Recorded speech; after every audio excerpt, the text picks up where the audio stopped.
الحمد لله وكفى والسلام على عباده الذين اصطفى أما بعد فقد قال الله تبارك وتعالى في كلامه المجيد وفرقانه الحميد أعوذ بالله من الشيطان الرجيم بسم الله الرحمن الرحيم قل لئن اجتمعت الإنس والجن على أن يأتوا بمثل هذا القرآن إلى آخر الآية আল্লাহ পাক রব্বুল আলামিন তার নবী মুহাম্মদুর রাসূলুল্লাহ সাল্লাল্লাহু আলাইহি ওয়াসাল্লামকে যখন কাফের মুশরিক বেঈমানরা এই বলে গালি দেওয়া শুরু করলো যে নবী মুহাম্মদ সে তার মন গড়া বানানো কথা বানানো জিনিস আমাদের সামনে উপস্থাপন করে, নিজের বানানো বিষয়গুলো উপস্থাপন করে মানুষকে বলে এক আল্লাহ ছাড়া কোনো মাবুদ নাই, আমি মুহাম্মদ আল্লাহর রাসূল। এই কথা যা বলে সব কিছু নবী মুহাম্মদ বানিয়ে বলে। নাউযুবিল্লাহি মিন যালিক। নবীর উপর কি দেওয়া শুরু করলো? মিথ্যা অপবাদ। আর আজকে যে বিষয়টা নিয়ে আলোচনার নিয়ত করছি সেটা হলো নবীর সিরাত নিয়ে আলোচনা হইল। নবী করিম সাল্লাল্লাহু আলাইহি ওয়াসাল্লাম তিনি সর্বশেষ রাসূল, তারপরে নতুন আর কোন নবী আসতে পারে না, এই কথাটা আলোচনা হয়েছে। আজকে আলোচনা করব হলো নবী করিম সাল্লাল্লাহু আলাইহি ওয়াসাল্লাম তিনি তার জিন্দেগিতে অনেক মুআজিজা আমাদের জন্য রেখে গিয়েছেন, অনেক অলৌকিক ঘটনা তিনি ঘটাইছেন আল্লাহ তাআলার পক্ষ থেকে, যেই ঘটনাগুলো একজন নবী ছাড়া অন্য কারোর দ্বারা ঘটানো সম্ভব। আর তিনি এই ঘটনার দ্বারা এটাই প্রমাণ তিনি সর্বশ্রেষ্ঠ রাসূল, তিনি সর্বশ্রেষ্ঠ নবী। নবী মুহাম্মদুর রাসূলুল্লাহ সাল্লাল্লাহু আলাইহি ওয়াসাল্লামের যে মুআজিজা আছে, অলৌকিক ঘটনা আছে, এর সবচেয়ে বড় মুআজিজা হলো আল কোরআন। সবচেয়ে বড় মুআজিজা কি? আল কোরআন, কোরআনুল কারীম। কেননা আল্লাহ পাক রব্বুল আলামিন বলছেন এই কোরআনে কারীমটাকে আমি নবী মুহাম্মদকে যে কোরআনটা আমি দান করেছি তার উম্মতের জন্য, এই কোরআনে কারীমের মধ্যে কোনো ব্যক্তি বিন্দু পরিমাণ কোনো পরিবর্তন কোনো পরিবর্ধন কোনো কিছুই করতে পারবে না। আল্লাহ তাআলা এমন এক কিতাব আমাদের নবীকে দান করছেন যেই কিতাবের মধ্যে বিন্দু পরিমাণ কোনো সন্দেহ নাই, এবং কিয়ামত পর্যন্ত ওই কোরআনে কারীমের মধ্যে বিন্দু পরিমাণ সন্দেহ কেউ ঢুকাইতেও পারবে, পরিবর্ধনও করতে পারবে না, এমন একটা কিতাব আল্লাহ তাআলা নবীজিকে দান করছেন। এই কোরআন সম্পর্কেই কাফের মুশরিক বেঈমানরা নবীজি সাল্লাল্লাহু আলাইহি ওয়াসাল্লামকে এইভাবে বলতো, হে মুহাম্মদের অনুসারীরা, তোমাদের নবী মুহাম্মদ যে কথাগুলা বলে এইগুলা তার নিজের মন গড়া বানানো, তার নিজের মন গড়া। এই কথার প্রতি উত্তরে আল্লাহ পাক রব্বুল আলামিন সূরাতু বনী ইসরাইলের আয়াত নাযিল করে দিয়েছেন। সূরাতু বনী ইসরাইলের 88 নম্বর আয়াতে আল্লাহ পাক রব্বুল আলামিন বলেন, قل لئن اجتمعت الإنس والجن على أن يأتوا بمثل هذا القرآن। হে নবী, তারা তো আপনাকে বলে আপনি এই কোরআনকে কি করছেন? নিজের মন গড়া বানাইছেন, আপনি নিজে বানায় বলছেন। তাহলে আপনি তাদেরকে চ্যালেঞ্জ ছুড়ে দেন, তোমরা যদি এই কথার উপর সত্যবাদী হয়ে থাকো যে আমি মুহাম্মদ কি করছি? কোরআন বানাইছি, তাহলে তোমরা জিন ইনসান মানুষ যারা আছো সবাইকে আমি ওপেন চ্যালেঞ্জ দিয়ে দিলাম আল্লাহর পক্ষ থেকে, যদি তোমরা এই কথার প্রতি সত্যবাদী হয়ে থাকো তাহলে তোমরা ফাতু বিমিসলি হাদাল কোরআন, এই কোরআনের মতো আরেকটা নতুন কোরআন তোমরাও নিজেরা বানায় আমাকে দেখাও। সুবহানাল্লাহ। আল্লাহ তাআলা নবীকে জানায় দিলেন, হে নবী আপনি এটা কাফের মুশরিক বেঈমানদের চ্যালেঞ্জ করে আল্লাহর নবী চ্যালেঞ্জ লাগায় দিলেন। কিন্তু তারা কোরআন কিভাবে বানাবে? কারণ এটা তো মানুষের বানানো কোনো কথা না, কোরআন মানুষের বানানো কোনো কি না কথা না, মানুষের বানানো কোনো বাণী না, মানুষের বানানোর এইখানে কোনো কি নাই, সুযোগ নাই, মানুষের দ্বারা এটা করা সম্ভব না। আল্লাহ পাক রব্বুল আলামিন পরবর্তী বলছেন, লা ইয়াতুনা বিমিসলিহি, ও নবী মুহাম্মদ আপনি তাদেরকে এটাও জানায়া দেন, লা ইয়াতুনা বিমিসলিহি, কিয়ামত পর্যন্ত তোমাদের সময় দিলে তোমরা কিয়ামত পর্যন্ত এই কোরআনের মতো আরেকটা কোরআন তোমরা বানাইতে পারবে। আল্লাহ তাআলা জানায়া দিলেন, ওয়ালাউ কানা বা'দুহুম লিবা'দিন যাহিরা, মানুষ ইনসান কবি গায়রে কবি যত মানুষ যত জিন আছে সব মানুষ এবং জিন একজন আরেকজনকে যদি এই কোরআন বানানোর ক্ষেত্রে কিয়ামত পর্যন্ত সহযোগিতা করে, তারপরেও এই রকম আরেকটা কোরআন কোনো ব্যক্তির দ্বারা বানানো সম্ভব না, সকলের দ্বারা বানানো সম্ভব না। আল্লাহ তাআলা সূরা বনী ইসরাঈলের ৮৮ নম্বর আয়াতে এই কথা জানায় দিলেন। এখন আল্লাহ তাআলা চ্যালেঞ্জটা আরো সহজ করলেন, কারণ তাদের দ্বারা পুরা কোরআন বানানো কিনা সম্ভব না। আল্লাহ পাক রব্বুল আলামিন আরেক চ্যালেঞ্জ দিলেন, ও মুশরিকের দল, তোমরা যারা আমার নবীকে কি করো, মিথ্যাবাদী সাব্যস্ত করতে চাও, তোমরা তো পুরা কোরআন বানাইতে পারবে না, এটা আমি আল্লাহ জানি। যদি তোমাদের সাহস থাকে, যদি তোমাদের দ্বারা তোমরা সক্ষম হয়ে থাকো, তাহলে তোমাদের সাহিত্যিকদের দ্বারা তোমরা কোরআনের 10টা সূরা বানায় রাখো। কয়টা সূরা? 10টা সূরা। আল্লাহ পাক রব্বুল আলামিন সূরাতুল হুদের 13 নম্বর আয়াতে বলেন, আম ইয়াকুলুনা ইফতারাহ কুল ফাতু বিআশরি সূরাতিন মিন মিসলিহি। হে আল্লাহর হাবিব, আপনাকে তারা বলে, আম ইয়াকুলুনা ইফতারাহ, তারা বলে থাকে নবী মুহাম্মদ এই কোরআনে কারীমকে নিজের মন গড়া সে কি করে, উদ্ভাবন করে, নিজের মন গড়া কথা বলে। যদি তারা এই কথার বদল, হে নবী আপনি তাদেরকে এই কথার প্রত্যুত্তরে জানায় দেন, কুল ফাতু বিআশরি সূরাতিন মিসলিহি, কোরআনে কারীমের যে সূরাগুলো আমি আল্লাহর পক্ষ থেকে তোমাদেরকে শোনাই, এই রকম যদি তোমরা সক্ষম হয়ে থাকো, তোমরা যদি তোমাদের কথায় কি হও, সত্যবাদী হও যে একজন মানুষ কোরআন কি করতে পারে, বানাইতে পারে, তাহলে তোমরা এইরকম 10টা সূরা আমাদেরকে বানায় দেবে। কয়টা সূরা? 10টা সূরা মুফতারায়াত, নিজেদের পক্ষ থেকে। ওয়াদউ মান ইসতাতা'তুম মিন দুনিল্লাহি ইন কুনতুম সাদিকিন। আর এই কোরআনের এই 10 সূরা বানানোর ক্ষেত্রে তোমরা তাদের সহযোগিতাও নিতে পারো, তাদেরকেও ডাকতে পারো। আল্লাহ ছাড়া যেই প্রভু, যেই ইলার তোমরা কি করো, ইবাদত বন্দেগী করো, ওই ইলাহেরও যদি তোমরা কি নাও, সহযোগিতা নাও, তারপরেও তোমরা কোরআনে কারীমের মতো 10টা সূরা তোমরা বানাইতে পারবা। আল্লাহ পাক রব্বুল আলামিন নবী মুহাম্মদের দ্বারা সূরাতুল হুদের 13 নম্বর আয়াতে আরেক চ্যালেঞ্জ ছুড়ে দিল, চ্যালেঞ্জ সহজ করলে। সহজ করার পর আল্লাহ তাআলা তো ভালো করেই জানে এই কোরআন বানানো কাফের দ্বারা সম্ভব না। কোরআনের সূরার 10টা সূরার মতো অন্য 10টা সূরা বানানো কিনা সম্ভব না। আল্লাহ তাআলা এই চ্যালেঞ্জটা আরো সহজ করলেন। আল্লাহ পাক রব্বুল আলামিন সূরাতুল বাকারার 23 নম্বর আয়াতের মধ্যে আবার জানায় দিলেন, হে নবী আপনি বলেন, যদি তোমরা তোমাদের কথার উপর সত্যবাদী হয়ে থাকো, তাহলে কোরআনে কারীমের একটা ছোট্ট একটা সূরার মতো একটা সূরা তোমরা বানায় রাখো। একটা সূরা তোমরা কি করো, বানায় দেখাও। এই চ্যালেঞ্জ আল্লাহ তাআলা তোমাদেরকে ছুড়ে দিছে। ও মুশরিকের দল, তোমরা যদি এই কথার উপর সত্যবাদী হয়ে থাকো যে আমি নবী মুহাম্মদের দ্বারা কোরআন বানানো সম্ভব, তাইলে তোমরা সবাই মিলে একটা সূরা বানাও। কয়টা সূরা? একটা সূরা। আল্লাহ পাক রব্বুল আলামিন সূরাতুল বাকারার 23 নম্বর আয়াতের মধ্যে বলেন, ওয়া ইন কুনতুম ফি রাইবিম মিম্মা নাযালনা আলা আবদিনা। ও মুশরিকের দল, তোমরা যদি এই ব্যাপারে সন্দিহান থাকো, আমার নবী মুহাম্মদুর রাসূলুল্লাহ সাল্লাল্লাহু আলাইহি ওয়াসাল্লামের উপর আমি যে আয়াত নাজিল করি, যে কোরআন নাজিল করি, এই কোরআনের ব্যাপারে তোমরা যদি এই ব্যাপারে কি থাকো, সন্দিহান পোষণ করে থাকো, ফাতু বিসূরাতিন মিন মিসলিহি, নবী মুহাম্মদ তোমাদেরকে যে রকম সূরা শোনায়, ওই রকম ছোট্ট একটা সূরা আমি আল্লাহকে তোমরা বানায়া দেবে। আল্লাহ তাআলা ওপেন চ্যালেঞ্জ করে দিলেন। চ্যালেঞ্জ করার পর কাফের মুশরিক বেঈমানরা যখন দেখছে চ্যালেঞ্জটা কি হয়েছে, সহজ হয়ে গেছে না। প্রথম তো কি বলছে, চ্যালেঞ্জ করছে কি, পুরা কোরআন শরীফ। সূরা বনী ইসরাঈলের 88 নম্বর আয়াতে আল্লাহ চ্যালেঞ্জ করছেন পুরা কোরআন কারীম বানানোর জন্য। পরবর্তীতে চ্যালেঞ্জ সহজ করে আল্লাহ বললেন সূরাতুল হুদের 13 নম্বর আয়াতে 10টি সূরা। এই সূরাও যখন তারা বানাইতে পারলো না, আল্লাহ তাআলা চ্যালেঞ্জটা আরো সহজ করে বললেন, যদি পারো নবী মুহাম্মদ যেরকম তোমাদেরকে কোরআনের আয়াত শোনায়, এরকম ছোট্ট একটা সূরা তোমরা আমাকে বানায় দেখাও। ছোট্ট সূরা কোনটা? কোরআনে কারীমের সবচেয়ে ছোট সূরা কোনটা? সূরা কাউসার।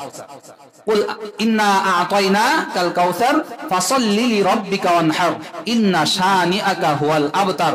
পুরা কোরআনে কারীমের এই সবচেয়ে ছোট সূরাটা হলো কোরআনে কারীমের মাত্র এক লাইন। কয় লাইন? মাত্র একটা লাইন।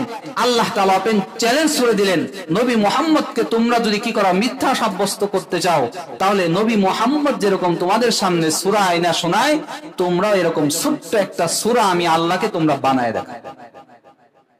এই আল্লাহ তাআলার এই চ্যালেঞ্জের মোকাবেলায় কাফের মুশরিক বেঈমানরা কিন্তু সূরা বানানো শুরু করছে। জোরে বলেন নাউজুবিল্লাহ। কি সূরা বানাইছে? আল্লাহ পাক রব্বুল আলামিন সূরা ফিল নাজিল করছে। আমরা সবাই জানি আলাম তারা কাইফা ফাআলা রাব্বুকা বিআসহাবিল ফিল। আল্লাহ তাআলা সূরা ফিল নাজিল করছে। ফিল শব্দের অর্থ হলো হাতি। ফিল শব্দের অর্থ কি? হাতি। তারা যখন দেখলো আল্লাহ তাআলা নবী মুহাম্মদের উপর একটা সূরা নাজিল করছে, তার নাম কি? ফিল। এই ফিল সূরা নাজিল করার পর ওই কাফের মুশরিক বেঈমানদের মধ্য থেকে যারা আরবিতে অনেক পারদর্শী ছিল, পাণ্ডিত্য যারা অর্জন করেছে, আরবি সাহিত্যিক যাদেরকে বলা হয়, এই সাহিত্যের উপর যারা অনেক পারদর্শী ছিল, তাদের কাছে বলল তোমরাও এই ফিল নিয়ে, হাতি নিয়ে একটা কি বানাও, সূরা বানাও। তারাও বানাইছিল। আল্লাহ তাআলা বানাইছে আলাম তারা কাইফা ফাআলা রাব্বুকা বিআসহাবিল ফিল আলাম ইয়াজআল কাইদাহুম ফি তাদলিল।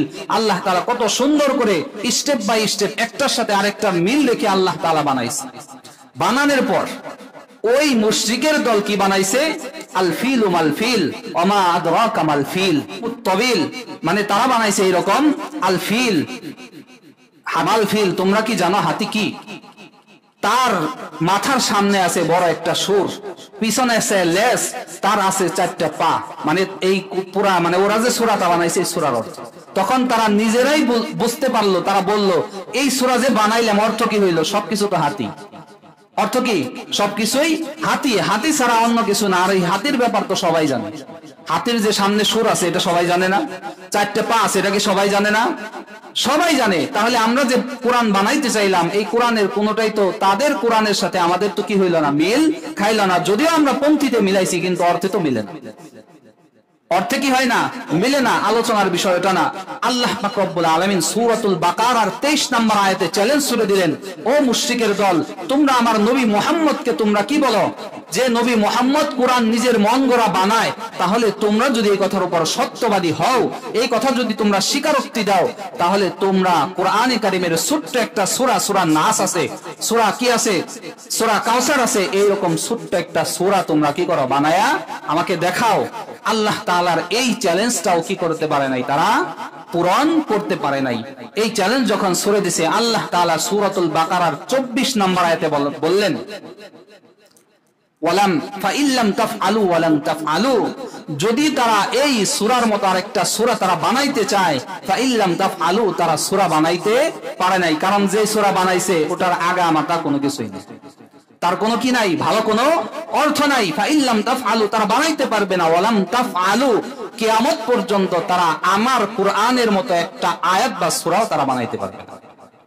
আল্লাহ পাক রব্বুল আলামিন এই কথাগুলোর দ্বারা এই কথাই বুঝাইতে চায়, আমার নবী মুহাম্মদুর রাসূলুল্লাহ সাল্লাল্লাহু আলাইহি ওয়াসাল্লামের উপর যে কোরআন আমি আল্লাহ নাজিল করছি, এটা হলো সর্বশ্রেষ্ঠ কোরআন, সর্বশ্রেষ্ঠ কিতাব। এবং যেই নবীর উপর নাজিল করছি ওই নবীও সর্বশ্রেষ্ঠ নবী।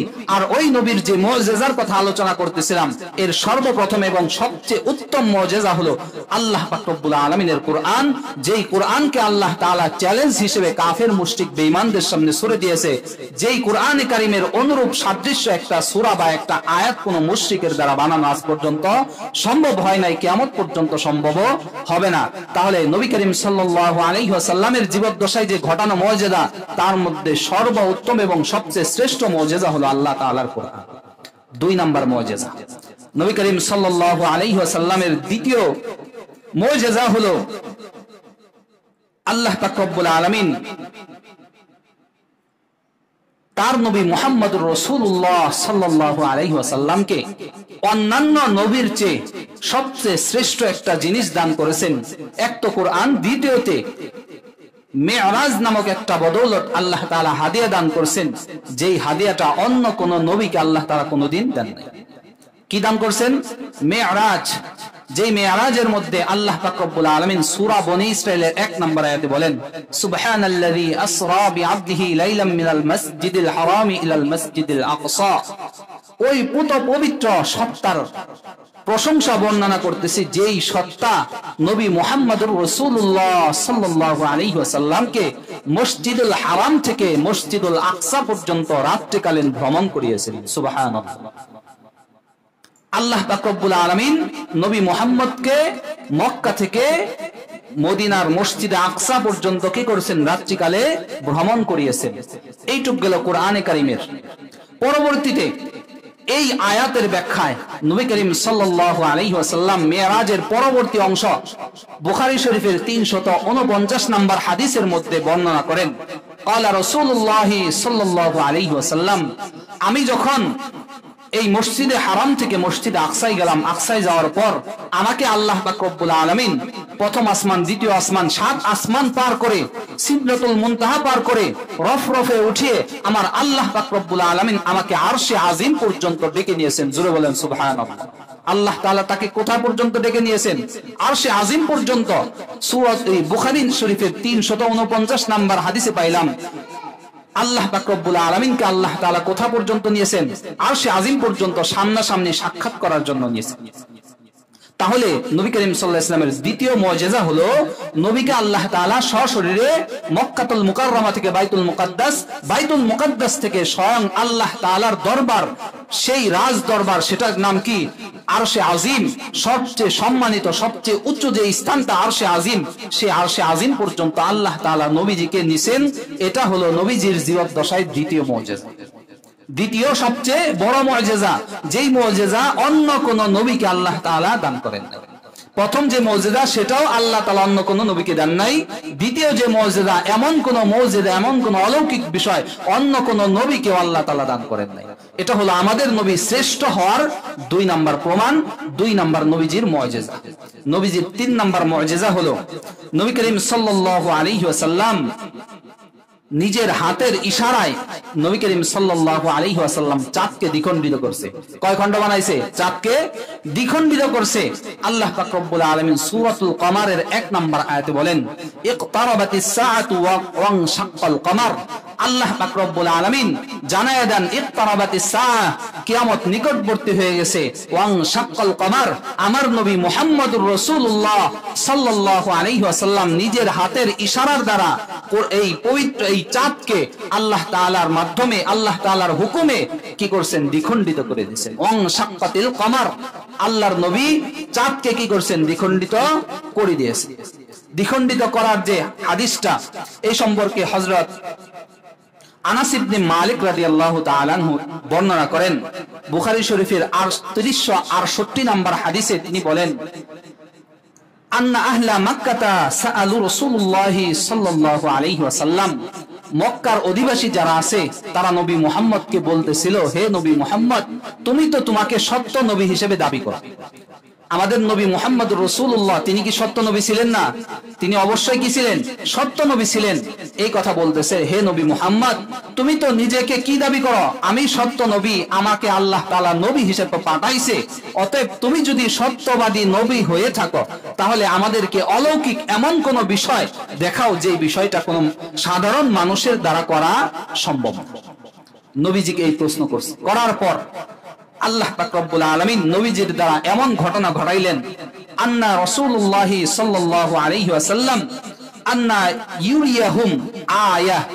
নবীজিকে যখন প্রশ্ন করছে, আপনি আমাকে একটা কি দেখান, এরকম একটা নিদর্শন, এমন একটা অলৌকিক বিষয় দেখান যে বিষয়টা মানুষের দ্বারা করা সম্ভব না।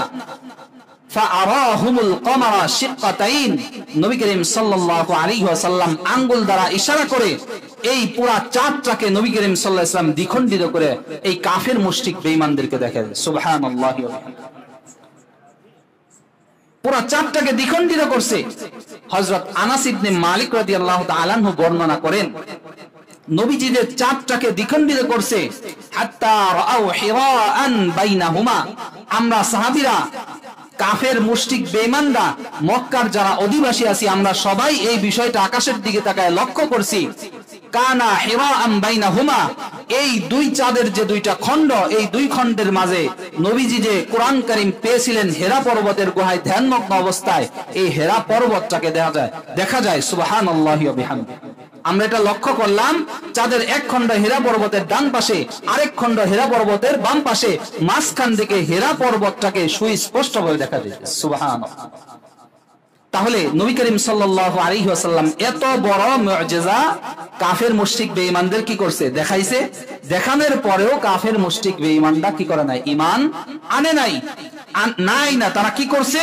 আল্লাহ পাক রব্বুল আলামিন সূরাতুল কমারের 2 নম্বর আয়াতে জানায় দিতেছে, ইউরিদুনা ওয়া ইয়াকুলুনা সিহরুম মুস্তামির।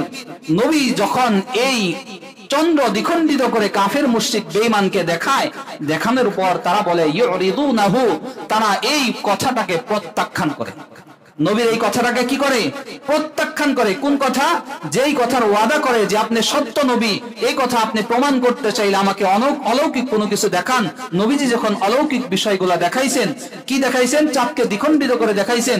দেখানোর পর ওই যে তারা সত্য নবী হিসেবে মাইনা নেওয়ার কি করছে? ওয়াদা করছে। এই ওয়াদাকে তারা প্রত্যাখ্যান করছে। আমরা আপনাকে সত্য নবী হিসেবে কি করি না? মানি না। তারা বরং কি করে? ওয়ায়াকুলু সিহরুম মুস্তামির, এ তো দেখি চলমান একজন জাদুকর। নাউযুবিল্লাহি মিন যালিক। নবী মুহাম্মদকে একটা অপবাদ লাগাইলো। নবী মুহাম্মদ, তারা তো নবী মুহাম্মদ মানে না, তারা বলে কি আব্দুল্লাহ ইবনে মুহাম্মদ, আব্দুল্লাহর ছেলে মুহাম্মদ সিহরুম মুস্তামির, সে একজন চলমান জাদুকর। নাউযুবিল্লাহি মিন যালিক, আস্তাগফিরুল্লাহ। তারা কি বলে? নবী মুহাম্মদ কি চলমান জাদুকর। এ তো দেখি চলন্ত একজন কি জাদুকর। আমরা যেটা বলি সেটাই কি করে? অলৌকিক বিষয় দেখায় দেয়। একদিনের ঘটনা, আবু জেহেল, নবীজির এক চাচা, আপন চাচা না, চাচতো চাচা আবু জেহেল, যে নবী করিম সাল্লাল্লাহু আলাইহি ওয়াসাল্লামকে জীবদ্দশায় সবচেয়ে বেশি জ্বালাইছে, সবচেয়ে বেশি কি করছে? জ্বালাইছে, সবচেয়ে বেশি কষ্ট দিছে আবু জেহেল। কে? আবু জেহেল। এই আবু জেহেল একদিন নবী করিম সাল্লাল্লাহু আলাইহি ওয়াসাল্লামের সাথে যখন তার সাক্ষাৎ হয়েছে, সাক্ষাৎ হওয়ার পর নবী করিম সাল্লাল্লাহু আলাইহি ওয়াসাল্লামকে ঠাট্টা করে বলতেছে, নবী মুহাম্মদ, ও ভাতিজা মুহাম্মদ, তুমি যদি আমার হাতের মধ্যে যা আছে, এই বিষয়টা আমার হাতে কি আছে, এটা যদি তুমি না দেখে বইলা দিতে পারো, আমি আজকে ওয়াদা করলাম আমি তোমাকে সত্য নবী হিসেবে মাইনা দেব। কি ওয়াদা করছে? আমার হাতে যা আছে যদি তুমি বলতে পারো, আমি আবু জেহেল ওয়াদা করলাম আমি তোমাকে কি করব? নবী হিসেবে মাইনা নেব। তখন বলছে, চাচা যান, তোমার হাতে যে বিষয়গুলো আছে, আপনার হাতে যা কিছু আছে, আমার নবী মুহাম্মদের নবীর মুখ থেকে বলতে হবে না। আপনার হাতে যা আছে ওই জিনিসটাই যদি বইলা দেয় সে কি, তাইলে কি আপনি মানবেন? তখন সে আবু জেহেল বলছে, তাইলে তো আরো ভালো হইল। এটা তো কি হইলো? আরো ভালো হইলো। তখন আল্লাহ তাআলার দরবারে দোয়া করছে, আল্লাহ, একজন কাফের তুমি তো দেখতেছ যে আমাকে কি করছে? প্রশ্নের সম্মুখীন করছে। তার হাতে যা আছে এটা কি করতে হবে? আমার বলে দিতে হবে। হে আল্লাহ, আমি তাকে চ্যালেঞ্জ করছি, তার হাতে যা আছে ওই জিনিসটাই কথা বলে দিবে তার হাতের মধ্যে কি আছে। আল্লাহর হাবিব যখন আল্লাহর দরবারে মনে মনে এই দোয়াটা করছে, আল্লাহ পাক রব্বুল আলামিন ওই পাথরের জবান খুলে দিছে। ওই পাথর আবু জেহেলের হাত থেকে বলতেছে, হে আবু জেহেল, আমি তোমার হাতে অবশিষ্ট পাথর। সুবহানাল্লাহি। আমি পাথরও বলে দিতেছে আমি কি পাথর। এই কথা বলার পর যেই কথাটা কাজটা করলো, আগে কিন্তু কি করছে? ওয়াদা করছে। কি ওয়াদা করছে? সত্য বলতে পারলে আমি কি করব? তোমাকে নবী হিসেবে স্বীকার করব, তোমার আল্লাহর উপর কালিমা পড়ে মুসলমান হয়ে যাবে, ঈমান আনবো আমি। এই কথা বলার পর তখন বলতেছে, হাই হাই, কত বড় জাদুকর। আমার হাতের মধ্যে, আমি আবু জেহেলের, আমি সবচেয়ে বড় নেতা, আমি সবচেয়ে বড় কাফেরদের লিডার, আমার হাতের মধ্যে আব্দুল্লাহর বেটা মুহাম্মদ কি করছে? জাদু চালায়া দিছে। নাউযুবিল্লাহি মিন যালিক। এটাও নবী করিম সাল্লাল্লাহু আলাইহি ওয়াসাল্লামের একটা মুজিজা। এই যে মুজিজাগুলো আমরা আলোচনা করলাম, এইগুলার দ্বারা কিন্তু প্রমাণিত হয় আমাদের নবী তিনি যে ঘটনাগুলা ঘটাইছেন একজন সাধারণ মানুষের দ্বারা কখনোই ঘটানো কিনা সম্ভব না। যে কথা বলতেছিলাম, আল্লাহ পাক রব্বুল আলামিন সূরাতুল কমারের 2 নম্বর আয়াতের মধ্যে বলতেছে, নবী মুহাম্মদকে তারা চাঁদ দ্বিখণ্ডিত করতে বলছে। নবী মুহাম্মদ চাঁদ দ্বিখণ্ডিত কইরা দেখায় দিছে। দেখানোর পরেও তারা বলতেছে, ইয়াকুলুনা যে আন্নাহু সিহরুম মুস্তামির, নিশ্চয় এই নবী মুহাম্মদ, আব্দুল্লাহর বেটা মুহাম্মদ, এ হলো চলন্তমান একজন কি জাদুকর, অনেক বড় একজন জাদুকর। আস্তাগফিরুল্লাহ। তাহলে নবী মুহাম্মদের এই মুজিজা, 3 নাম্বার যে মুজিজা নবী দেখাইলেন, এই মুজিজা দেখানোর দ্বারাও মুশরিকরা কি করলো না? ঈমান আনলো না। আসলে মূল কথা হলো, যাকে আল্লাহ তাআলা হেদায়েত দেওয়ার মতো তার এত মুজিজা দেখার প্রয়োজন নাই। যাকে আল্লাহ তাআলা হেদায়েত দেওয়ার মতো তার একটা মুজিজাই যথেষ্ট। তার জন্য কয়টা মুজিজা যথেষ্ট? একটা মুজিজাই যথেষ্ট। কিভাবে যথেষ্ট? নবী করিম সাল্লাল্লাহু আলাইহি ওয়াসাল্লাম এবং আবু বকর সিদ্দিক রাদিয়াল্লাহু তাআলা আনহু যখন মক্কা থেকে মদিনায় কি করলেন? হিজরত করার জন্য রওনা করলেন। রওনা করার পর পথিমধ্যে অনেকবার এরকম প্রায় কাফেররা নবীজিকে এবং সাহাবায়ে এই আবু বকর সিদ্দিককে কি করে? দেখে ফেলে। এরকম একটা অবস্থা হয়ে যায়। আমরা সবাই জানি ঘটনা যে গুহার মুখ পর্যন্ত তারা গেছে। আবু বকর সিদ্দিক বলতেছে, হে আল্লাহর হাবিব, তারা তো আমাদেরকে দেখে ফেলবে। আবু বকর সিদ্দিক চিন্তিত, কিন্তু নবীর মুখে বিন্দু পরিমাণ কোনো চিন্তা বা টেনশনের পেরেশানির কোনো কি ভাব দেখা যাইতেছে। আল্লাহ তাআলার পক্ষ থেকে আয়াত নাজিল করে দিলেন। নবী করিম সাল্লাল্লাহু আলাইহি ওয়াসাল্লাম আবু বকরকে শুনাইলেন, হে আবু বকর লা তাহজান, তুমি চিন্তা করো না, ইন্নাল্লাহা মা'ানা, হে আবু বকর তুমি চিন্তা করো না, তুমি টেনশন করো না, যে আল্লাহ আমি নবী মুহাম্মদকে সফর করার জন্য হুকুম দিবেন ওই আল্লাহ পাক রব্বুল আলামিন আমাদের সাথে আছে। সুবহানাল্লাহ, ওই আল্লাহ আমাদের সাথে আছেন। কোন অবস্থাতে আমরা কি হব না, কাফেরদের হাতে কি হব না, ধরা খাইব না, এই ব্যাপারে তুমি নিশ্চিত থাকো। তো যাই হোক, এক পর্যায়ে এই হেরা গুহা থেকে যখন, এই পর্বত থেকে যখন তারা কি হলেন, বের হয়ে আবার চলাচল করতেছে, চলাচল করার পর দ্বিতীয় দিন পুরা রাত যখন চলে গেছে, মুহাম্মদের কোনো খোঁজ কেউ পায় নাই। আবু জেহেল, ওই যে লিডারের কথা বলতেছিলাম, আবু জেহেল ঘোষণা করে দিল, যেই ব্যক্তি মুহাম্মদের মাথা আমাকে এনে দিতে পারবে অথবা জীবিত মুহাম্মদকে আমার সামনে ধরে দিতে পারবে, ওই ব্যক্তিকে 100 উট পুরস্কার দেওয়া হবে। নাউজুবিল্লাহি মিন যালিক। কি পুরস্কার? 100 উট। এই উট পুরস্কারের কথা শুনে সালমান নামে একজন ব্যক্তি, এইরকম সবাই তো আরবের যে মুশরিকরা ছিল সবাই তেজস্বী ঘোড়া নিয়ে ছুটে গেছে, বিভিন্ন দিকে এক একজন এক এক দিকে ছুটে গেছে, যে কোনোভাবে যদি মুহাম্মদকে ধরতে পারি 100 উট আমি পুরস্কার পাবো। এক পর্যায়ে সালমান নামক একজন সাহাবী, ওই সাহাবী তখনও তিনি কি হন নাই, মুসলমান হন নাই, তিনিও কি কাফের। এক পর্যায়ে নবী করিম সাল্লাল্লাহু আলাইহি ওয়াসাল্লামের একেবারে কাছাকাছি পৌঁছায় গেছে। পৌঁছায় যাওয়ার পর নবীজিকে এবং আবু বকর সিদ্দিককে যখন ধরতে যাবে, ধরতে যাওয়ার এক পর্যায়ে একেবারে খুব নিকটবর্তী হয়ে গেছে, হয়ে যাওয়ার সাথে সাথে আল্লাহ তাআলার পক্ষ থেকে নবীর মুজিজা বের হওয়া শুরু হয়ে গেছে। হঠাৎ করে তার ঘোড়াটা উষ্টা খায়া, একটা কিছুর মধ্যে কি হোঁচট খায়া, সাথে সাথে উপর হয়ে ওই ঘোড়া সহ সে পড়ে গেছে। আল্লাহ তাআলা প্রথমবার কি দিছে, সতর্কবাণী। দ্বিতীয়বার আবার ওই ঘোড়ার মধ্যে উঠছে, আবার নবী মুহাম্মদ এবং আবু বকর সিদ্দিককে ধরার জন্য আবার অগ্রসর হয়েছে। অগ্রসর হওয়ার পর এক পর্যায়ে একেবারে যখন নিকটবর্তী হয়ে গেছে, ঘোড়ার লাগাম ধরবে, নবী মুহাম্মদের উট পর্যন্ত তারা কি হয়ে গেছে, সে পৌঁছে গেছে। পৌঁছে যাওয়ার পর আল্লাহ পাক রব্বুল আলামিন আরেকটা মুজিজা দেখায় দিলেন। সাথে সাথে তার ঘোড়ার 4টা পা একেবারে হাঁটু পর্যন্ত বালির মধ্যে গাড়ে গেছে। সুবহানাল্লাহ, 4টা পাই কে হয়ে গেছে, গাড়ে গেছে। যাওয়ার পর এখন এমন একটা অবস্থা, মুহাম্মদ এবং আবু বকর তো কি করবে, উট নিয়ে চলে যাবে মরুভূমি। এই মরুভূমির মধ্যে এই ঘোড়া যদি উঠাইতে না পারে, মরুভূমি থেকে হাইটে এমন জায়গা সে অতিক্রম করছে, তার দ্বারা হাইটে হাইটে ওই মরুভূমি পার হয়ে আবার মক্কায় যে ফিরে যাবে, এটা তার দ্বারা কিনা সম্ভব না। এই কারণে তখন কি হয়ে গেছে, মনটা নরম হয়ে গেছে, বিনয় হয়ে গেছে। বিনয় হওয়ার পর নবী মুহাম্মদ কাইসা বলতেছে, হে মুহাম্মদ, হে মুহাম্মদ, আপনি আপনার রবের কাছে কি করেন, প্রার্থনা করেন, আপনার রবের কাছে দোয়া করেন, আপনার রব যেন আমাকে এই বিপদ থেকে মুক্তি করে। এই মুক্তি করলে আপনাকে আমি আমার সাথে করে যত মাল আসবাব যা আনছি, এই ঘোড়া সহ প্রয়োজন পড়লে এই ঘোড়াও আমি মক্কায় পৌঁছার পর এর চেয়ে উত্তম আরো উপরৌকন হাদিয়া আপনাকে আমি কি করব, দিয়ে দিব। আপনি আপনার রবের কাছে একটা দোয়া করেন, আপনার রব যেন আমার ঘোড়াটাকে এখন কি করে, উঠায়া আমার জীবন বাঁচানোর ব্যবস্থা করে দেয়। সুবহানাল্লাহ, আল্লাহ তাআলা মুজিজা দেখায় দিলেন। তখন নবী করিম সাল্লাল্লাহু আলাইহি ওয়াসাল্লাম ওই সালমানকে বলছে, সালমান, তোমার কাছে আমার ঘোড়ারও দরকার নাই, তোমার বাহ্যিক কোনো আসবাবপত্রের আমার প্রয়োজন নাই, তোমার কাছে আমার একটা ওয়াদা দরকার। কি দরকার? একটা ওয়াদা। ওয়াদাটা কি? তুমি যে আমাকে এই মরুভূমির মধ্যে এই দিকে আইসা কি করছিলে, আমাকে পাইছিলে, আমাকে যে কি করছো দেখছো, এই বিষয়টা যায় মক্কার মধ্যে কি করবা না, বলবা না। যতক্ষণ পর্যন্ত তুমি এই বিষয়ে নিশ্চিত না হইবা যে এইখান থেকে মক্কা পর্যন্ত, মদিনা পর্যন্ত এত কিলোমিটার রাস্তা, এই কিলোমিটার রাস্তা দূর অতিক্রান্ত হইতে নবী মুহাম্মদের কি লাগবে, 7 দিন বা 10 দিন কি একটা সময় লাগবে। এই 10 দিন বা 7 দিন পর্যন্ত তুমি কোন মুশরিকের কাছে আমি নবী মুহাম্মদ এবং আবু বকর সিদ্দিকের খবর তুমি দিবা না। এতটুকু যদি তুমি ওয়াদা করতে পারো, তাহলে আমি আল্লাহর কাছে দোয়া করে তোমার ঘোড়া ওঠানোর ব্যবস্থা করে দিতে পারি। সালমান কি হয়ে গেছে, রাজি হয়ে গেছে।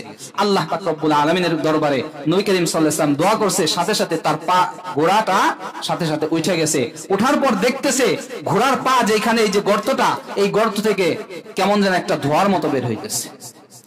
আসলে এটা কি, নবী মুহাম্মদকে ধরবে, আর আল্লাহ তাআলা হুকুম দিছে কোথায় যাবে, নবী মুহাম্মদ মদিনায় কি করবে, মক্কা থেকে মদিনা পর্যন্ত পৌঁছাবে। আল্লাহর বিধান হলো নবী মুহাম্মদ মক্কা থেকে মদিনায় পৌঁছবে, আর কাফের মুশরিক বেঈমানরা চাইতেছে নবী মুহাম্মদকে মরুভূমির মধ্যে আটকাইতে। এই কারণে আল্লাহ তাআলা নবী মুহাম্মদের দ্বারা আরেকটা মুজিজা দেখায় দিলেন যে নবী মুহাম্মদুর রাসূলুল্লাহ সাল্লাল্লাহু আলাইহি ওয়াসাল্লাম তিনি হলেন সর্বশ্রেষ্ঠ নবী এবং তিনি হলেন এমন একজন নবী যেই নবীর পিছনে সর্বদা আল্লাহ তাআলার সহযোগিতা, সর্বদা আল্লাহ পাক রব্বুল আলামিনের পক্ষ থেকে সাহায্য এবং আল্লাহ তাআলার পক্ষ থেকে সব বিষয় নুসরত সবকিছু আল্লাহর পক্ষ থেকে নবী মুহাম্মদের কাছে থাকে।